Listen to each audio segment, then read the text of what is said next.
Hello everyone, so তোমরা কি চাও এডিটেড পিক ক্রিয়েট করতে? সো চলো তোমাদের তাহলে দেখাই যে তোমরা এটা কিভাবে ক্রিয়েট করবা। ফার্স্টে পিন্টারেস্টে যাবা, এরপর তুমি যে কোনো ছবি নিতে পারো, তারপর এডিটেড ব্যাকগ্রাউন্ড নিবা। এরপর তুমি এখানে যে কোনো এডিটেড ব্যাকগ্রাউন্ড নেওয়ার পরে সুন্দর করে এখানে চুজ করে নিবা। আমি এখানে চুজ করছি। এরপর ওভারলেতে যাবা। ওকে, ওভারলেতে যাওয়ার পর তোমার যেটা যেটা ইচ্ছা ওইগুলো আমি ডাউনলোড করে নিবা।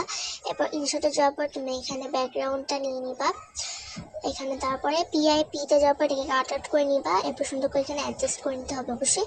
এবার ওভারলেতে ক্লিক করতে হবে। এরপর এখানে সুন্দর করে অ্যাডজাস্ট করে নিবা, তোমরা যেভাবে চাচ্ছ আর কীভাবে বড় ছোটো তোমরা নিজেদের মতন করে নিও। অবশ্যই কাট আউট করে করে বসাইতে হবে। আর এরপরে যেটা তোমরা ফটোতে কিন্তু কাট আউট করতে পারবে না পিআইপিতে, তো আমি এই জন্য ভিডিও দিয়ে করছি। তারপর হচ্ছে কি তুমি তোমার নামটা লিখে নিবা। অপটিক্যালি যাওয়ার পর এটাকে তুমি একটু ইয়া করে নিতে পারো, যে এরকম করতে পারো।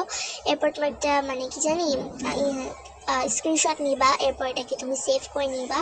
এবার তুমি যেখানে পিএফপিটা দিতে চাও ওইটাখানে দিয়ে তারপর এইভাবে করে ফেলবা। আর আজকের মতো বাই।